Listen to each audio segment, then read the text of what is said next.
Welcome one and all to the Cinegeeks podcast where movies, TV, and all things geek collide. It's December 2nd, 2023.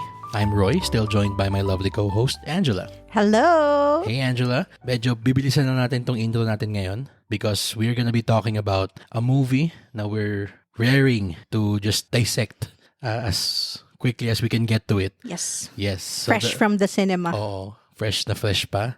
And that movie we're gonna talk about today is the latest installment in the classic Regal Films franchise, which is Shake, Rattle and Roll Extreme. Yes. So this is, if I'm not mistaken, the 16th installment in the franchise. Yes.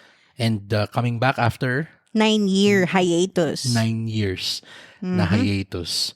So Tagal din palang wala, no? Oo, sobrang tagal na nagpahinga. Pero what a comeback. Yes. So super. Indeed. Yes, but before we continue, we'd like to remind everyone who hasn't done so to please follow our podcast wherever you listen to podcasts like Spotify, Apple Podcasts, and YouTube. Also, set your players to automatically download our new episodes so you don't miss out on our fun Cinegeeks conversation. Also, please don't forget to follow us on Facebook, Threads, and Instagram so you can join in on the fun. Yes, so with that out of the way, let's go ahead and talk about Shake, Rattle, and Roll Extreme. Okay, so as with any Shake, Rattle, and Roll movie, okay, we have 3 different episodes. Or chapters. Yes. Of course, hindi sila connected. Yeah. Hindi. Pero, we're gonna go about this one chapter, quote-unquote, at a time. So, the very first chapter that we saw is called Glitch. Okay? And that one is directed by Richard V. Somes. Yes. Or Soames. Yes. I don't know. I'm sorry if I... It's okay. So, just a non-spoilery background for Glitch. Okay, so this chapter tells the story of a little girl that has a very dysfunctional household life or home life. And she finds solace in a very eerie, creepypasta-like video on the internet. Yes. Yan, so hanggang doon na lang tayo muna. Pero, Ange, what did you think about the first episode in this film, Glitch? Well, first off, ito yung pinakamalapit dun sa lumang Shake, Rattle, and Roll feel. Medyo classic ang dating niya. Even the scares, even the jump scares. It was very reminiscent of the old Shake, Rattle, and Roll films na parang yung mga LRT or yung mga movies pa nila Janice, ganon. And I can't help but see the similarity between Poltergeist. Kasi it's also a character or parang an entity na galing sa gadget or sa TV or sa ano. Medyo may pagka-Black Mirroring nga siya eh. Actually. 'Di ba? Parang Black Mirror / Twilight Zone.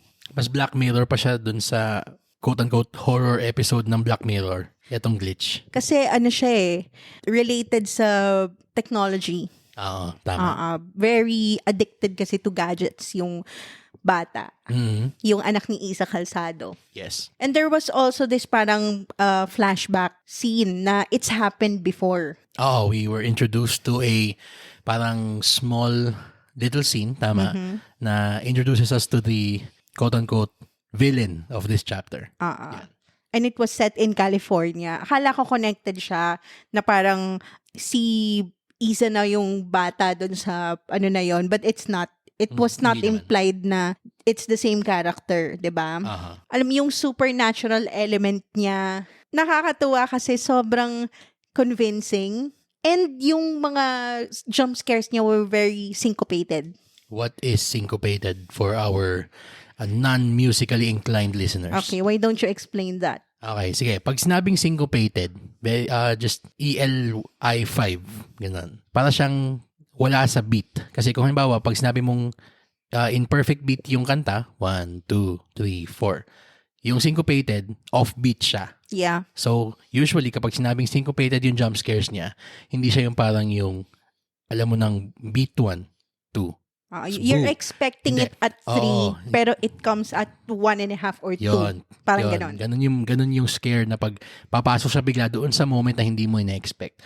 So, yan. That's it. Anything to add pa? The acting, ako gusto ko talaga si Donna Cariaga eh. She is a very promising character actress. Seeing her from a very good girl and here siya yung yaya ng mga bata. Sobrang may natural feel eh dun sa acting and delivery ng lines niya. It doesn't even feel scripted with her. Actually, kung tutuusin yung mga lines niya, siya yung parang, kasi of course, horror or supernatural, meron niyang yung demons, tapos merong syempre yung represented nung yung the good guys, the light, yung religious entity. Mm-hmm. Yung kanyang mga lines were, of course, saying na parang ano yung makakatalo dun sa entity, which is yung mga blessed na mga items, ganyan. Mm-mm. Pero tama ka dun eh, hindi nagkakama-cross as cheesy or parang pilit yung mga linyahan ni Donna as si Yaya Hasmin. Yeah. Kasi sobrang ganda nung performance niya eh. Sobrang natural eh. Mm-mm. Alam mong informed siya nung in real life, in Filipino culture. Mhm. Kahit sino sa atin, no matter how much we say na parang, hindi ako religious, may shorthand knowledge ka niyan eh. Mm-mm. Para siyang nasa DNA mo eh. Uh-uh. Yung ganun yung parang pinakita niya na performance na it's like anyone you know who would tell you na parang the only way to beat something like this is yung gantong may papabless ka or yung mga santo, ganyan. Yeah. Ganun yung tama, that's how I think you mean doon sa ano. And Sorry. also, in any supernatural film, may mga cynic. Pero, yung counterpart nun, you need to have a strong believer. True. Yun. And siya yung nag-represent nun. Kailangan grounded talaga yung believer na character para siya yung nakakaalam ng answers kung paano i-defeat yung evil eh. Oo. So, yon na gampanan niya talaga yung role na yun effectively. Of course, Isa Calzado is Isa Calzado. Yes. She reminded me of her Encantadia days. We'll Without any get to that spoilers. moment later on. We'll get to that later on. Pero, ikaw, anything else to add about this? Yeah, that's my initial thoughts. What about you? What did you think of Glitch? Ako, na-impress ako doon sa acting ng bata. Yung bida, yung si Laika. Her name's Jewel Milag. Mm-hmm. For the story to depend on yung isang bata na siya yung bebenta nung malevolence na na-encounter niya, nung evil na nakaharap niya, it can either go very, very bad, na parang sobrang over the top yung acting ng bata, na parang iisipin mo na, ano ba to? Parang ano naman, ang OA naman. Or sobrang naman yung muted, na parang, uy, bata, galaw, tuod. Hindi. Or parang hindi convinced na haunted siyang bata. Tama. Ito, sobrang ramdam mo yung authenticity nung pwede siyang magyari talaga eh, na this little girl is very isolated. Yung kanyang literal friend is yung yaya niya. Sinatry niyang makahanap ng comfort dun sa nanay niya. Ini-ignore siya ng nanay niya to focus on work. Yung half-sibling niya, literal na tawag sa kanya demon. So, syempre, yung ganyang klaseng, yung bata na ganyan yung trato, talagang mag-gravitate yan to somewhere that makes her or him feel validated. Napaka-vulnerable niya. Oo. And Jewel absolutely nails it. Yung ganong performance ng bata na talagang naghahanap ng comfort in any way as a child. Yung isa pang nagustuhan ko dito, sorry, incoming WWE reference. Hindi ko alam kung nahuli mo to. Hindi ko alam kung nahuli mo to. What? Yung What is it? may chant kasi doon to Okay. yung para doon sa yung evil na may part na sabi yung let me in. Yan. So, syempre, kasi may horror movie by the way na ang title Let Me In. yun din, oo. Pero yung yung statement na yung let me in, tapos yung setting nung kung saan sinabi yun, reminiscent siya nung Firefly Funhouse ni Bray Wyatt. Of course, recently passed away. Pero yung kanyang final na tumatak na character work in the WWE is as Bray Wyatt / The Fiend. And yun yung kanyang gimmick ba na meron siyang parang children's TV show host siya na merong demonic undertone. Parang may subliminal messaging. Oo. Parang ganon. So, yun lang, na-notice ko lang yun. And also, of course, yun nga, yung sinabi mo kanina na napaka-reminiscent niya ng mga lumang Shake, Rattle and Roll. I actually found it na it was very appropriate that something very cheesy happens at the end. Kasi ganun yung signature nung series na yes, there's going to be some sort of resolution to the story, pero it's going to be supremely cheesy or supremely dumb. It's the Filipino signature. Yun, pero dahil nga para siyang napaka-throwback nung quality nung episode, nung glitch, na you just forgave it An homage, if you will. Parang siyang ganun. Yun. So, for us, I guess, as far as the things that we liked about it, yun siya. One thing lang na we'd like to point out sana that could have been improved dito sa episode na to, na again, non-spoilery, the climax goes on for so long. Actually, I remember nung nakaupo ako doon, bumulong ako sa'yo na, paano kaya ito matatapos? Kasi parang it's going in circles na. Medyo nag-suffer siya dun sa yung parang common na sakit ng horror movies na Filipino, yung kailangan protracted yung struggle sa dulo. Hindi naman masama na maging mahaba yung climax kung meron siyang stages or para siyang merong parang levels kumbaga. Pero kung ganito na paulit-ulit siya dun sa kanyang actions, medyo nakaka-exhaust na siyang panoorin. Although, yun nga lang yung masasabi natin na thing that it could have improved on. Pwede sana maging tighter yung last part nung glitch. Pero, well, I can also add na medyo nahilo ako or medyo masakit sa mata yung camera shots nung climax part na yon. Hindi ko na makita kung ano yung nangyayari, and then kapag ka nag-establishing shot na siya, nagugulat na lang ako na ay nangyari pala yon sa kanya. Parang na-hit pala siya dito sa part na to ng katawan niya, pero hindi pinakita kasi sobrang shaky, masyadong madilim, tapos hindi mo na ma-establish kung paano siya na damage or paano siya na hit dun sa part na yon, kung paano niya nakuha yung mga injuries na ganon. Tama. Actually, wala na rin akong ma-add. Yun na yung din inaisip ko kanina. Pero nitpicks na lang yun All in all, nag-enjoy naman ako, and at saka yun nga siya sobrang nga niyang throwback nga na kahit yung ganong klaseng sobrang haba ng ending, it's Filipino horror. It's signature Filipino horror na talagang ang haba nung boss fight, quote-unquote, ganun. It really stretched out para marating yung cheesy ending. Siguro, out of 5, how would you rate this first chapter glitch?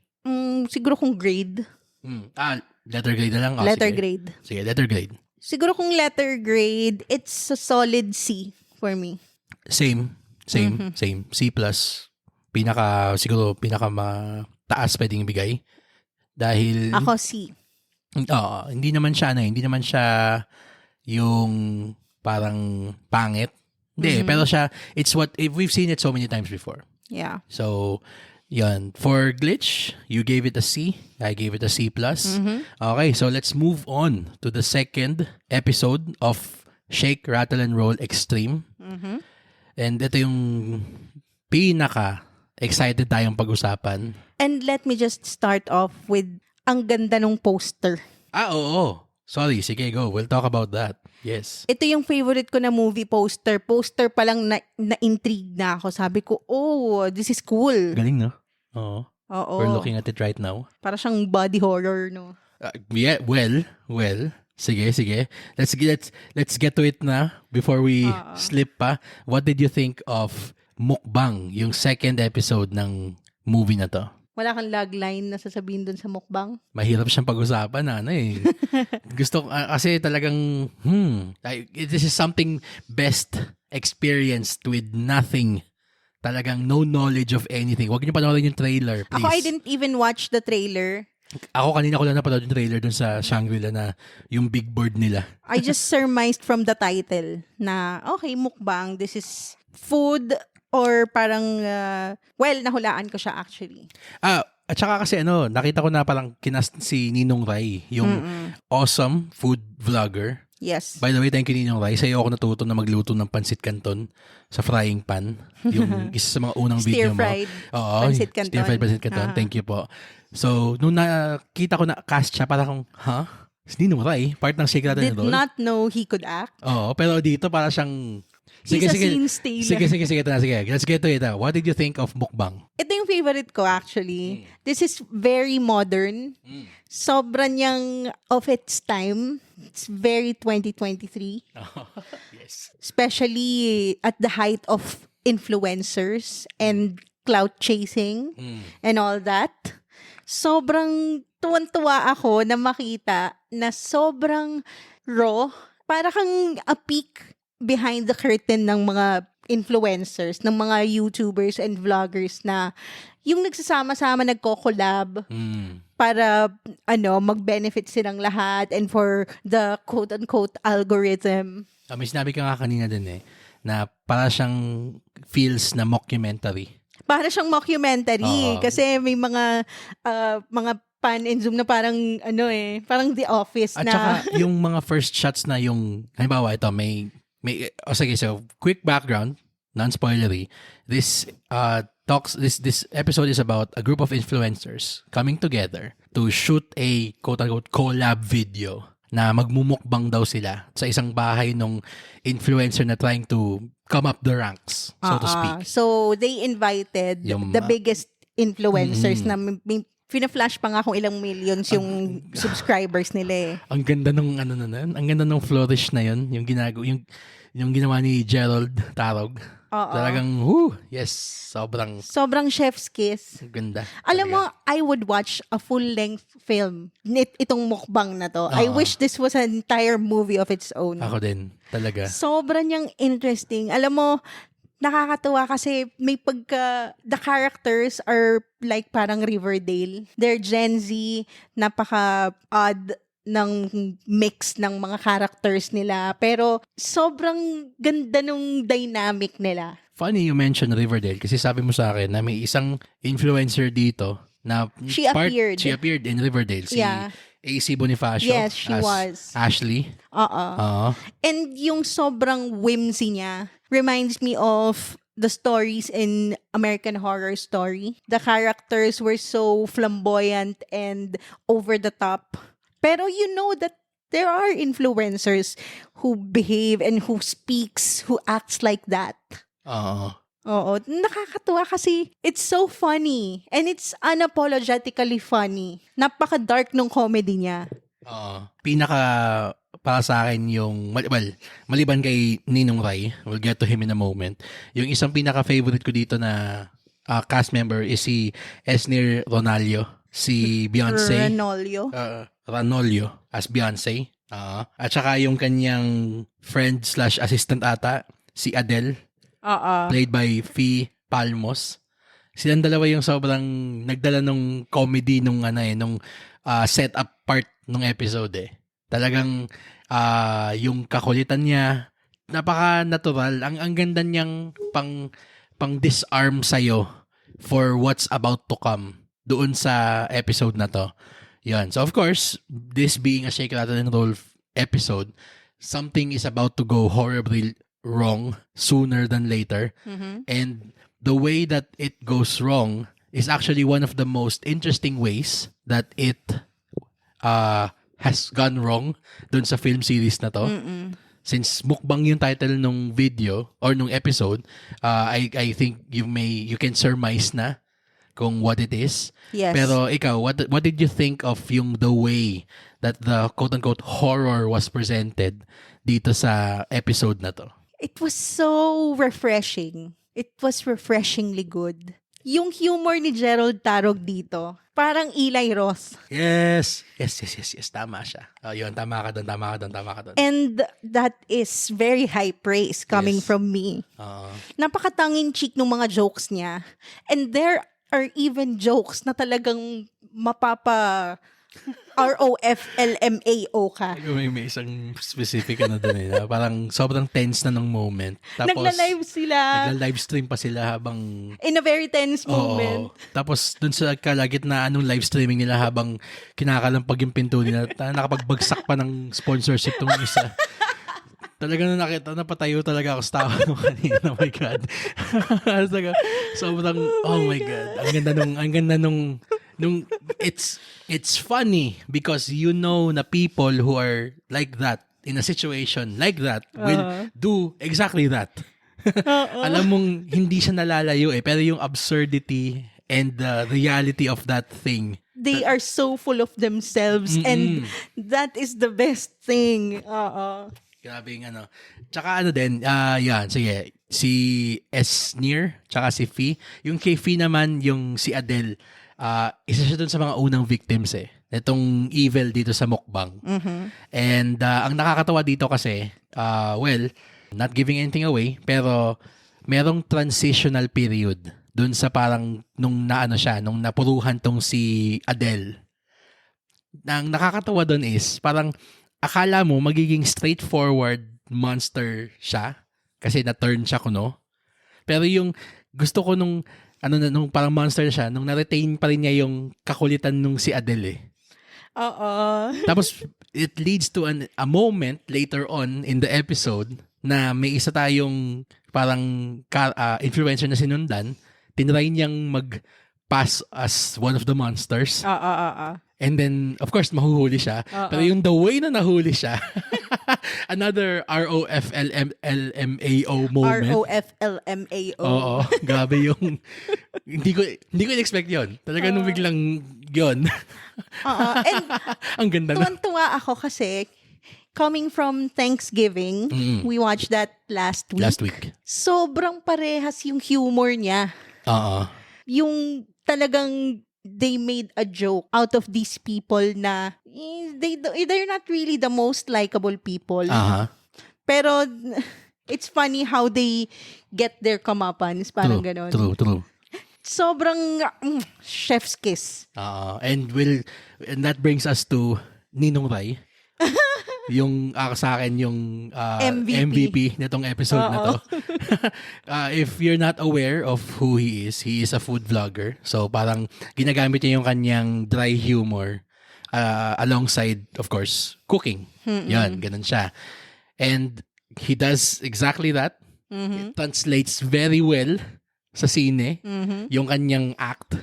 Kasi parang, siya yung parang chef-fluencer na dinala lang doon para magluto. So, sobrang exasperated na niya na parang, ano ba naman to? Mga hindi marunong magluto.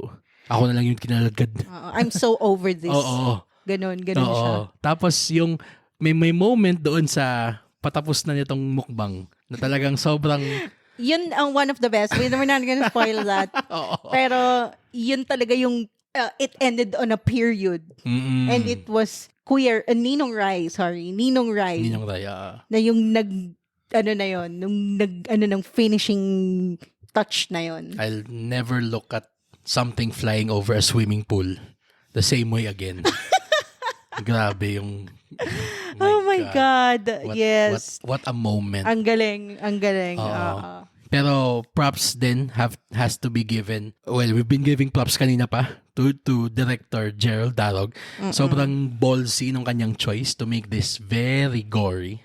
Pero yun na nga yung niya It's a body horror / gore. Yun na nga. Gore fest. Pero yun na nga I appreciate na they committed to their premise and turned it up to 11. Hindi lang siya yung parang sasabihin niya na parang, ito, sige ganyan, may ganitong klaseng villain na ang expectation may magiging sobrang gory, sobrang horrifying ng visuals.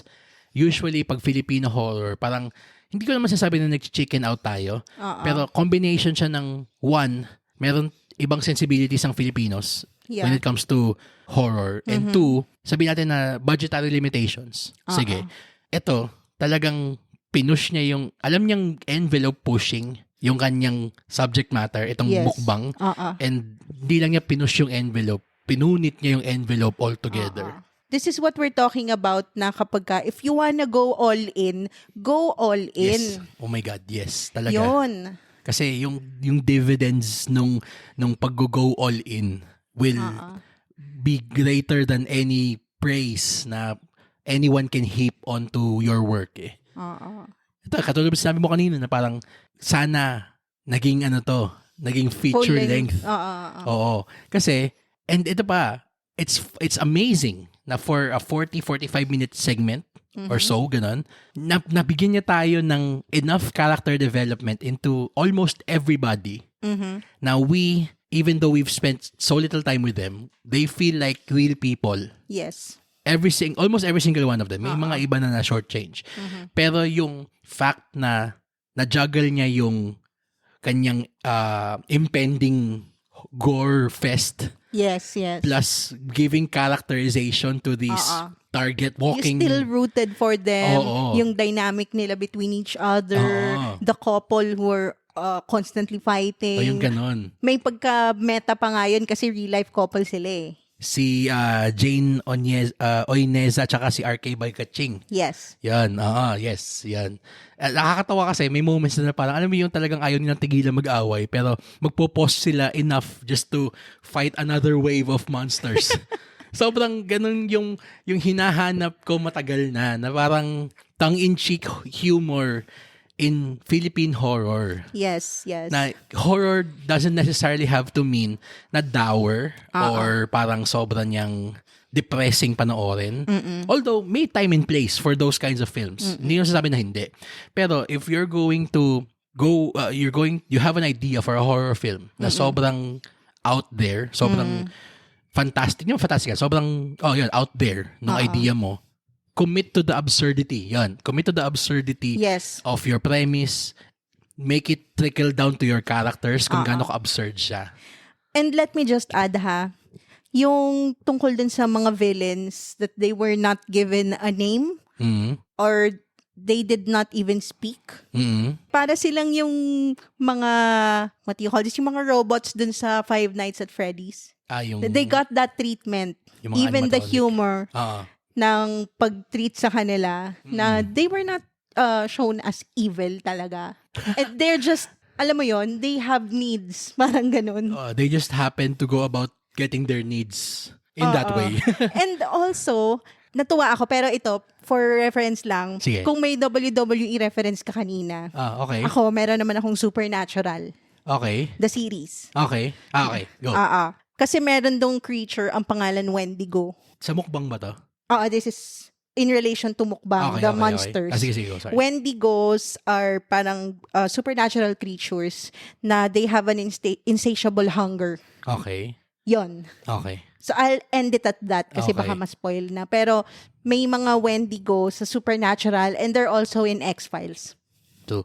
And actually, you mentioned to me earlier na the next episode we're talking about, mamaya, has a bit of an X-Files flair. Okay? Pero, one last thing na point out ko na lang para sa mukbang. May isang moment na natutuwa ako eh. Ito, I hope na hindi magiging spoiler ito sasabihin ko.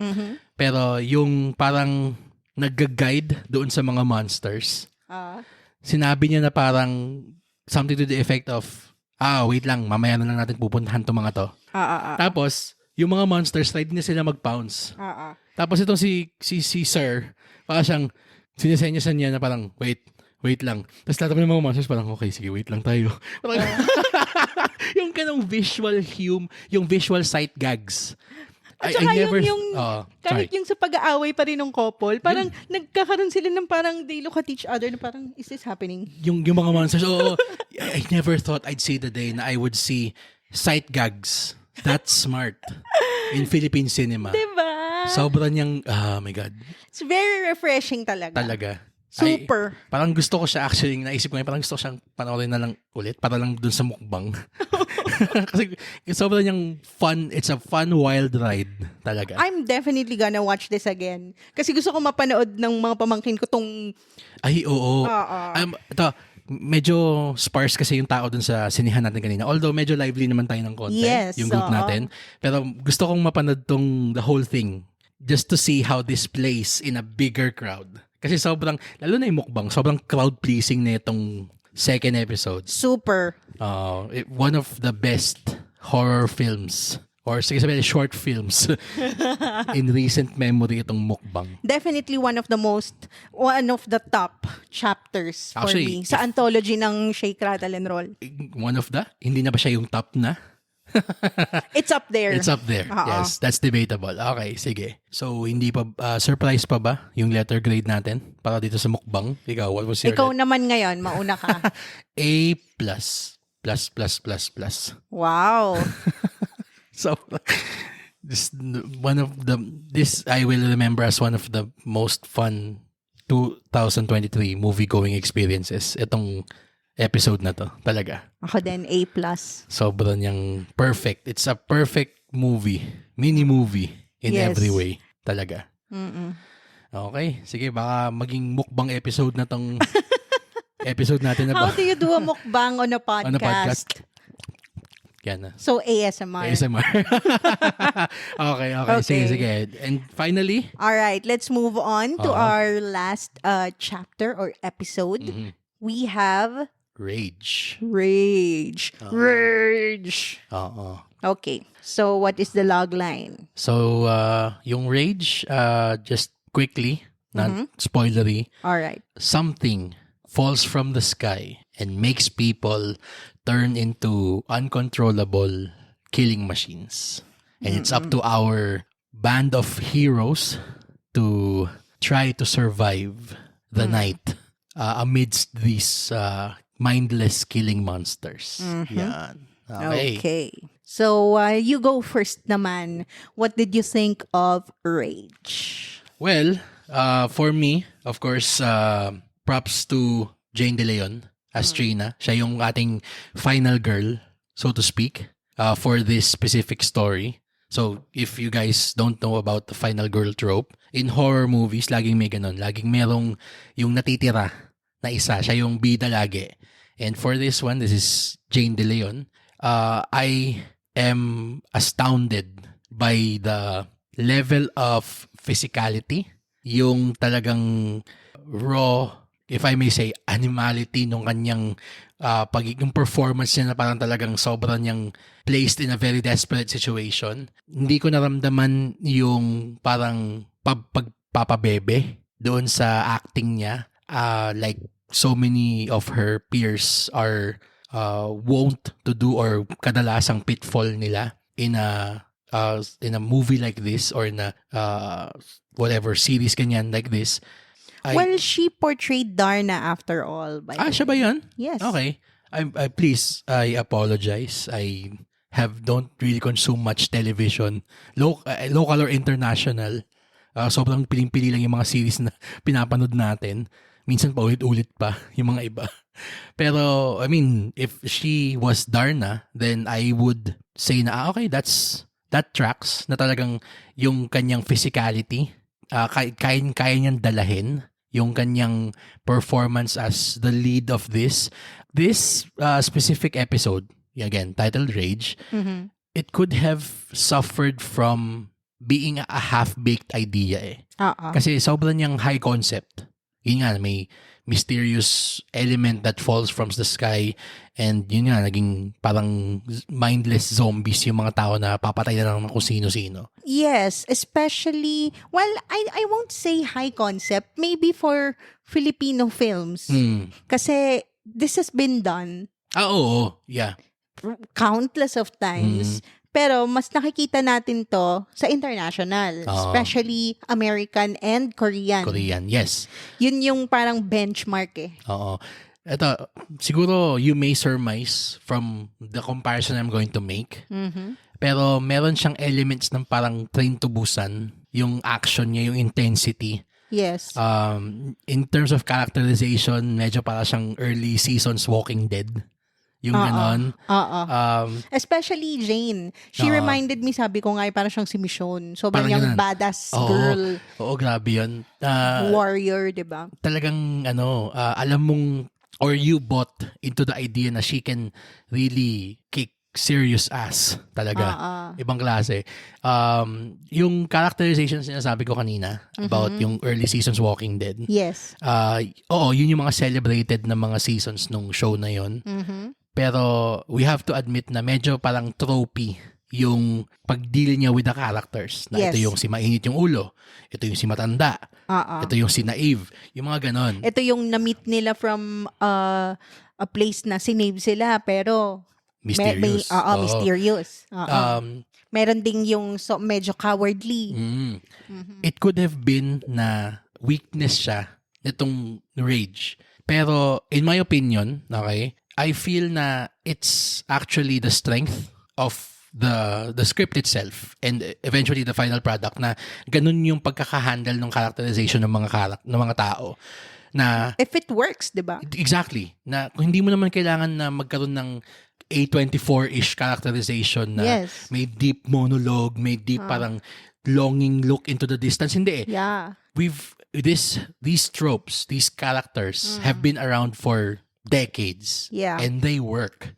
If it ain't broke, exactly. Don't fix it. And their characters, these tropes, so to speak, they work in the service of the action, of the horror on screen. And inadapt pa rin nila in Filipino setting. Yun yung pinaka-importante May Filipino element pa din siya.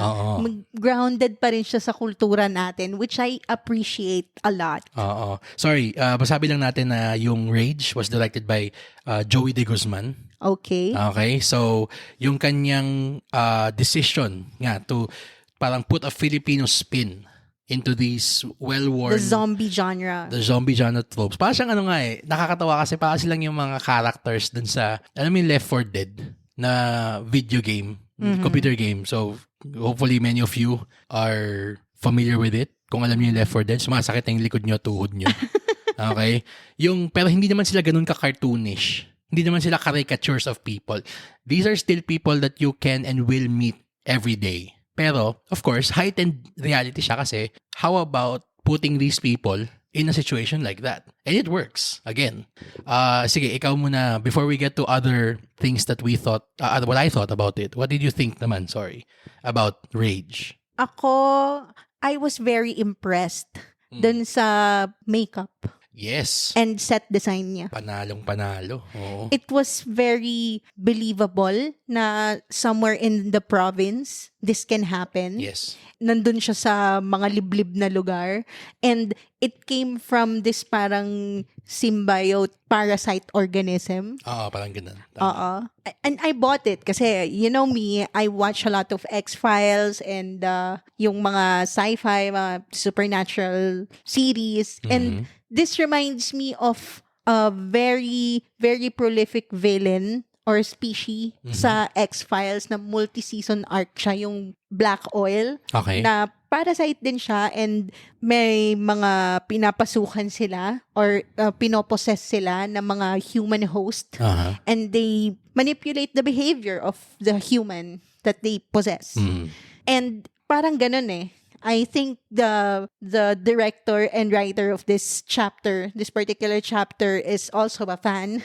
Kasi napakalapit niya dun sa concept na yon na something from the skies or space, tapos nagpunta dito, tapos influenced the behavior and the actions of a human host. It's very sci-fi. Yes.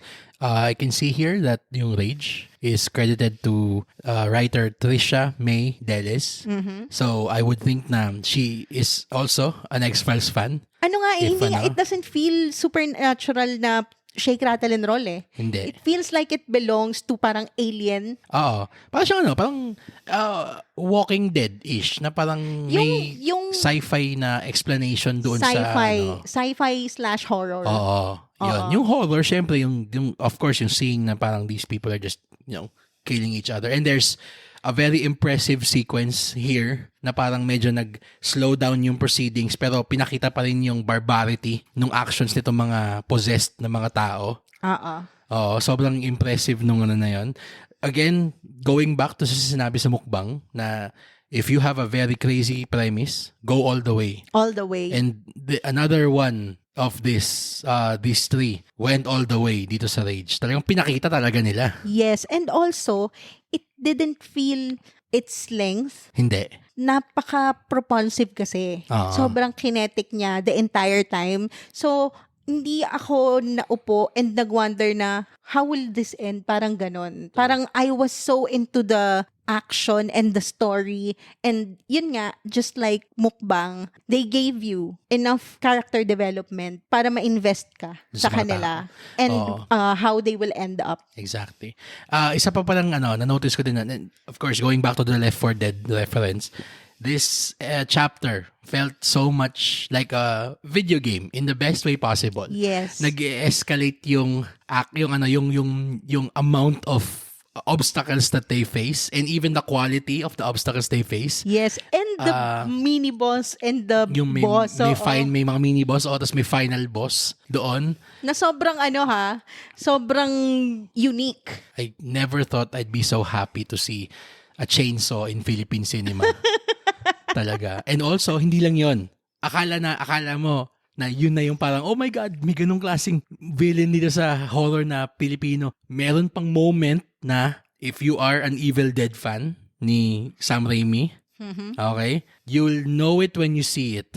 And you will fall to your knees in joy na parang, oh my God, yes, ginawa nila yon. Woo! Hay, sarap. Talagang ang ganda nung ito, blanket statement to for all, including yung glitch. Okay? Well, let's not, wag naman natin i-chapuela si glitch. Sabi ko nga sa'yo it was very old school. Yun, old school yung sensibilities niya. Pero, siguro, ang nakaka-hearten talaga, and I've been saying this since August, since Cinemalaya, na nag-grow and nag-evolve yung ating mga Filipino filmmakers and screenwriters. Yeah. Of course, hindi natin mawawala yung mga built for the masses na mass-produced movies. Okay? That's a reality of life. Pero, ang natutuwa ako, nag-i-even out na yung ratio nung talagang well-made, well-funded na mga gawa. Well-conceptualized. Well-conceptualized, like a very good girl. Yun. Well fleshed out. Talagang ang ganda ng pagkakasulat at pagkakadirect at pagkakaarte. Of course, yung Cinemalaya is an elevated stage. So, expected mo na maganda talaga yun. Pero yung getting this kinds of work, we haven't had a chance to talk about this sa pod, pero just real quick, we also watched yung Roderick Paulate and Maricel Soriano In His Mother's Eyes. Yung vehicle nila latest, which is, again, In His Mother's Eyes. Yun naman, sobrang niyang throwback to the Golden Age of Drama. Oo. Yung mga talagang pinagharian ni Maricel. Yes. Ni Sharon. Vilma Santos. Oo. Tas yung mga leading man, sila Edu, sila Christopher De Leon. Very theatrical yung mga performances and very... Iba yung touch nila yung mga walang magbabagong taon, walang magbabago din sa bahay. Wag mo akong materi-teri. Yung ganun na parang we have these filmmakers. Ito sa yung In His Mother's Eyes, directed by F.M. Reyes. The future looks very bright for Philippine cinema. Talaga. Yeah, this makes me so excited for MMFF. Yun. So, quick segue lang tayo. Pero before we leave the Shake, Rattle, and Roll films behind, what did you think? Final thoughts and letter grade for Rage? Rage for me is A-.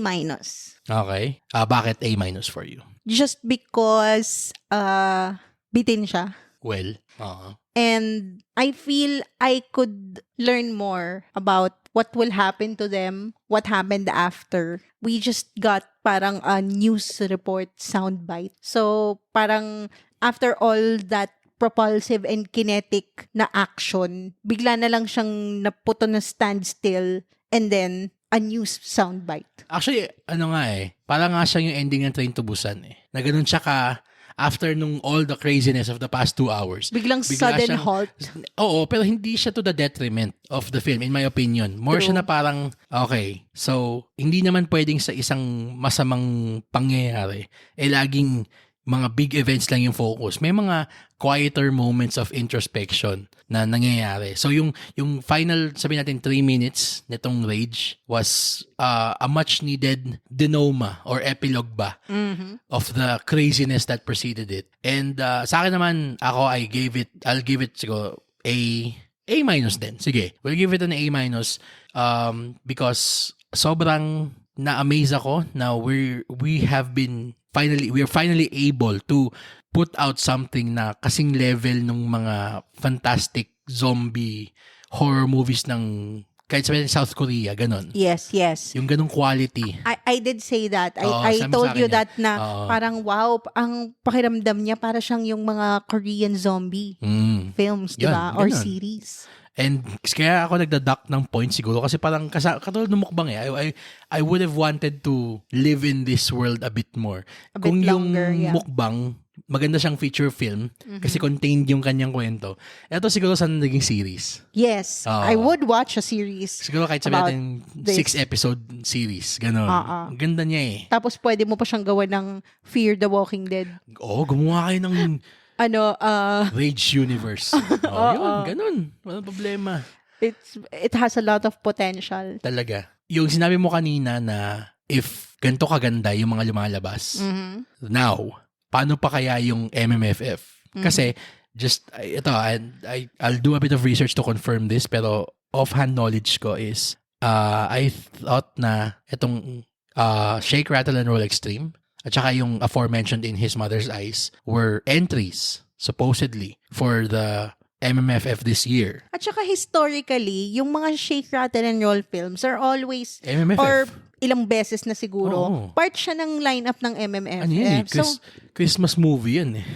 it's just surprising na comeback niya after 9 years, hindi siya naisama. Kaya nga. Pero para siyang mainstay sa MMFF eh. Diba? And ako sa akin kung to sa MMFF, kung hindi to first, second best picture to. Talaga. Or best special effects. Oo, yung mga ganun. And makeup and sound design. Oo. Pero yun na nga, sasabi mo kanina, na parang, Ay, yun pala, isa pang natutuwa ako, yung parang, yung mga background actors, kudos to them. sa Rage. Oo, kasi ang galing nila. Panalo. Alam mo yung parang hive mind nila. Oo. Parang reminded me of The Last of Us. Yun din. Parang ganun din yung feels niya. Diba? Tama. Oo. Diba? Kaya nga talaga dapat naging series nga talaga siya. Oo. Not like a series. Sayang. Oo. And yun na nga, kung ganito kaganda yung mga Filipino films now, paano pa kaya yung MMFF? Yung, ang dami ko mga excited ako doon. Ako yung Malyari. Yes. Oo. Starring Piolo Pascual. Yung Gumburza. At saka yung Becky and Badette. Yes. Actually, excited din ako doon. Ano pa ba? Penduko, of course. Of Who can forget? Penduko. Among the many entries, if I'm not mistaken, 8 ba? Yung films this 10. year? 10 films. And you all can be sure na we will do something like the Cinemalaya thing na ginawa namin for all 10 of that. Pero siguro wag naman natin na yung 3 sa isang araw. Medyo space out naman natin siguro. Let's see. Mga 2 sa isang araw naman siguro. Yeah. Mga ganun. Pero Anyway, any Last final thoughts about Shake, Rattle, and Roll Extreme? Ikaw, final thoughts mo. they went extreme and I'm so happy they did. This movie made me so happy. Talaga. As in, Epic comeback. ang laki ng ngiti ko nung palabas tayo ng sinihan. Kasi Napatayo ka pa nga, di ba? yung moment na yun talagang I'll never forget that for the rest of my film-loving life. Na yung sobrang grabe yung juxtaposition nung abject horror and then yung absurd humor na bigla niyang in-inject dun sa moment na yun. It's one of the top 10 movie moments of this year. Yes. Local or international. Yeah, it's up there. Talaga, it's up there. By the way, Cinegeeks, we will be doing an episode of the best and worst of 2023. Oo. So watch out for that. Yes. Okay. All right. Sige. So that is it for Shake, Rattle, and Roll Extreme. Extreme. If you've seen the film, please share with us what you thought about it. Comment it on our social media. We are on Facebook, Instagram, and Threads at Cinegeeks Pod. Also, please set your players to automatically download our new episodes so you don't miss out on our fun Cinegeek conversations. Yes, and please, while you're at it, please leave us a 5-star review on Spotify, Apple Podcasts, and a thumbs up on YouTube if you absolutely enjoyed this episode. For my co-host Troy, this has been Angela. Thank you for listening to the Cinegeeks podcast, where movies, TV, and all things geek collide.